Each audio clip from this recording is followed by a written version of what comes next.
Have you ever tried to look someone up online and found absolutely nothing?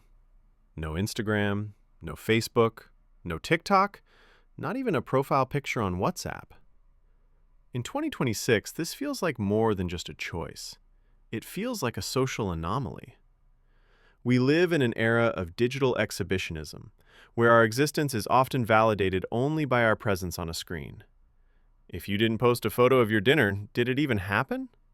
If you didn't share a story from the gym, did the workout even count?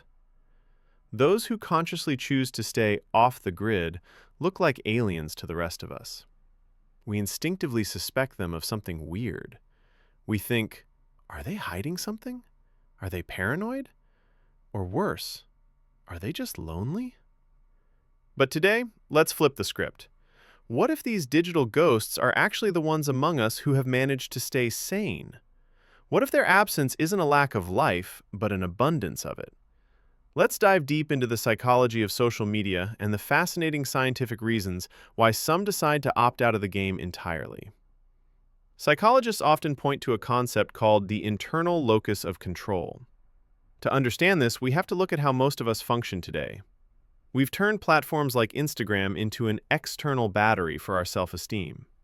We capture a moment, apply a filter, post it, and then we wait for those little hits of dopamine, the likes and the comments. It's a constant cycle of seeking external validation. However, research shows that some individuals maintain a sense of self-worth that isn't floating in an ocean of other people's opinions. It's anchored deep inside. They don't need a digital echo to know they exist. When they see a breathtaking sunset, they just watch it. They don't search for the right angle to share, they soak in the moment for themselves. This is mindfulness in its rawest form. They are present in the moment because they aren't trying to package that moment for an audience. In behavioral psychology, this is seen as a state of maximum closeness to reality. They know exactly who they are, even when, and especially when, no one is watching. Another significant factor is the evolving value of privacy. In the modern age, personal information has become a high-value currency.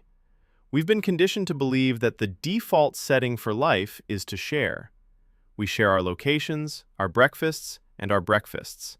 But there is a growing movement of people who treat their lives like a private gallery, not a public exhibit. From a sociological perspective, as soon as you put something intimate on display, it stops being yours. It becomes public property.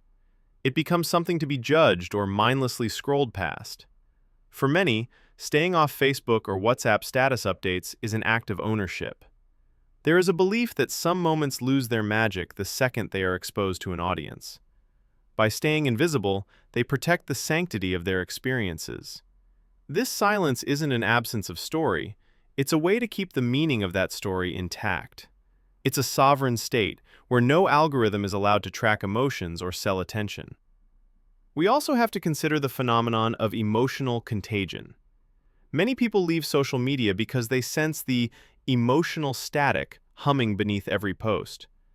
Have you ever experienced a digital hangover? That heavy, drained feeling you get after an hour of mindless scrolling through TikTok or Instagram Reels? You feel tired, slightly irritable, and suddenly dissatisfied with your own life. Experts suggest that some individuals are more sensitive to this noise, the hidden envy, the cries for help disguised as hustle culture, and the toxic energy in the comments sections. For them, being online feels like standing in a crowded station at rush hour without headphones. A digital detox for them isn't a trend, it's a necessary step for digital well-being. Disconnecting isn't about running away from the world, it's about returning to it. They choose the quality of real-world connection over the quantity of digital noise. Then there is the philosophy of time minimalism. These individuals have realized the biggest secret of the modern economy. Attention is the most valuable resource we own. It's more valuable than money. Statistics show that the average person spends over 2 to 3 hours a day on social media. That's nearly a month of your life every single year spent looking at other people's lives. By choosing to be unseen, these people are simply doing the math. They replace the newsfeed with focus, and the infinite scroll with solitude. They aren't anti-tech, they just refuse to let technology use them. They found that when you stop looking at the digital representation of life, the actual life becomes much brighter and much slower. If this resonated with you, please consider subscribing.